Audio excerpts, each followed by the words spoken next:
The one great thing that I like about a lot of the cast and the crew right now when it comes to Star Wars is that a lot of the cast members have been a lot more talkative with the fans, a lot more direct with the fandom, and really revealing more aspects about past projects and current projects that are currently in the works. Great examples of these are people like Jon Favreau, Dave Filoni, Daisy Ridley, and even John Boyega lately has been a lot more, revealing when it comes to his honest opinions on everything related to the franchise going, of course, ahead. Now, that brings us to Daisy Ridley and what she recently had to say about George Lucas. This is Mike Zero. Subscribe if you're new and like this video to see future Star Wars updates. I'm also on Twitter at Mike01. I thank you also very much for the great and kind support. Now, given that Daisy Ridley herself has really been teasing her new involvement in Star Wars time and time again through Instagram story posts as well as interviews and acting very much, tongue-in-cheek with certain answers that she gave out to certain questions out there regarding post-Episode 9 content. There's been a lot of things happening with Daisy, and it is actually a thing happening behind the scenes between herself, John, and Dave for a new post-Episode 9 TV show that's going to take place 10 to 15 years after the events of The Rise of Skywalker, and all the like. However, when it comes down to what Daisy Ridley had to unveil about George, and this is where things get very much, I would like to say, what Daisy likes to refer to as a very heartbreaking moment for Star Wars that could have been, and exactly what Kathleen Kennedy sabotaged. So we're going to be diving into the specifics about what Daisy had to say about George, what she had to say about Kathleen Kennedy, and so much more that would have actually happened if she did not sabotage this specific thing.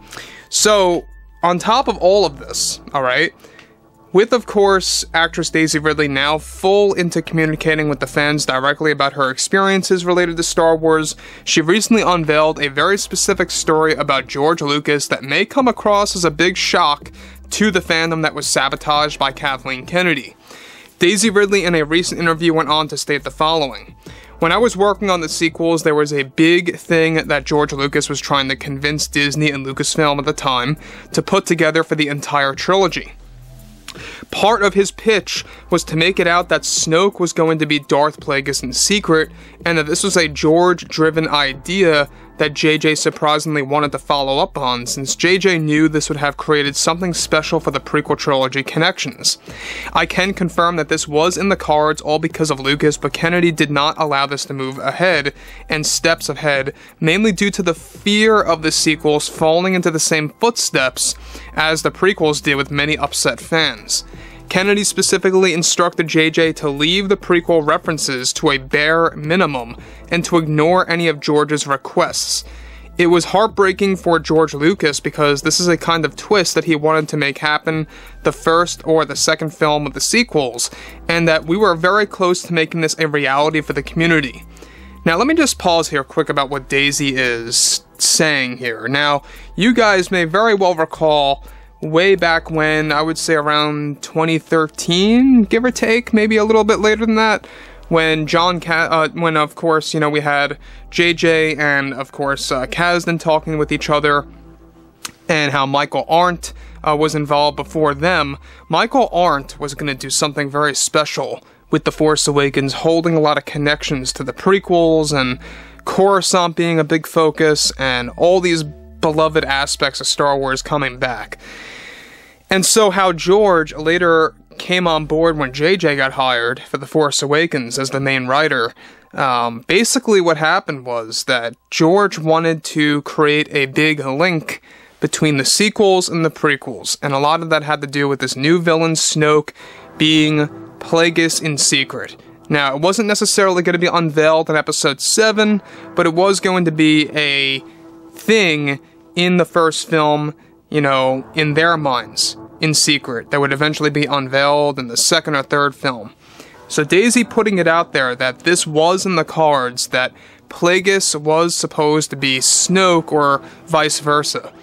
And honestly, guys, this is something that a lot of fans always thought was an actual thing for the longest time, and a lot of fans were, you know, thinking that that was the case, and a lot of that actually, believe it or not, Daisy actually elaborates why a lot of fans assumed this. And this all dates back to a very old panel from Comic-Con that Daisy really brings back to light. We're going to tap into this in just a second, where she actually kind of taps into how JJ and Larry were playing around with a specific fan about asking such a question. So, with that being said, she goes on to elaborate. Both JJ and Lucas at one point even shook hands on it, and I'm pretty sure that this is where the rumors of Plagueis' presence came from all of that, and how JJ actually did toy with a fan at Comic-Con. I vividly remember a fan questioning JJ about Plagueis and his presence, and he playfully denied that with Larry, but it was happening on our end and was a big conversation for a good number of months. It was said to actually be George's idea that fell apart. It really was, and a shame that Kathy had creative differences all over this. So Daisy really is right, actually. I don't know if you guys remember this this panel. I vaguely remember it, but it does exist out there somewhere. I don't really know how you would really look this up. It's probably like JJ and Larry, Darth Plagueis, Comic-Con 2015, 2014, whatever it may have been. But a fan actually was asking, is Darth Plagueis going to be referenced or in The Force Awakens or in Episode 7? And basically, you know, Larry Kasdan was playing along like, oh, did you say Darth Vegas, as in Las Vegas? And JJ then said no.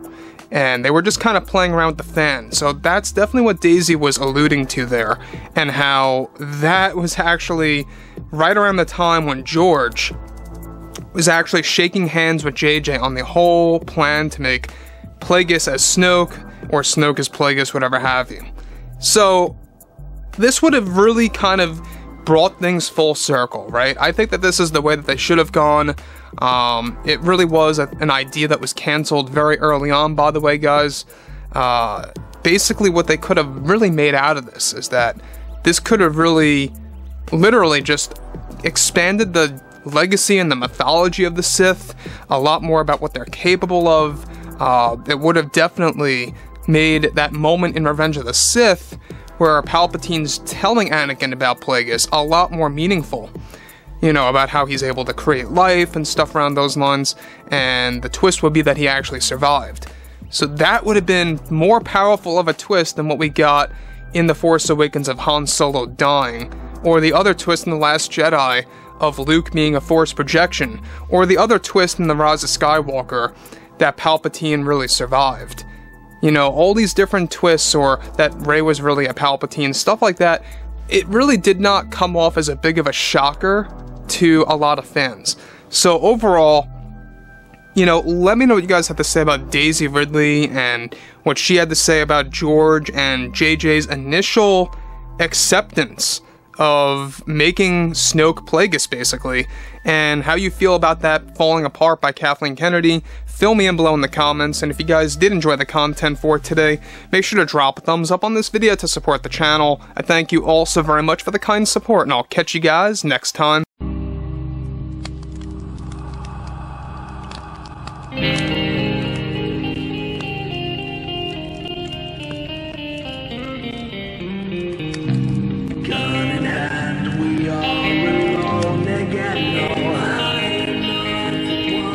From night to moon, we hear them moans again. No.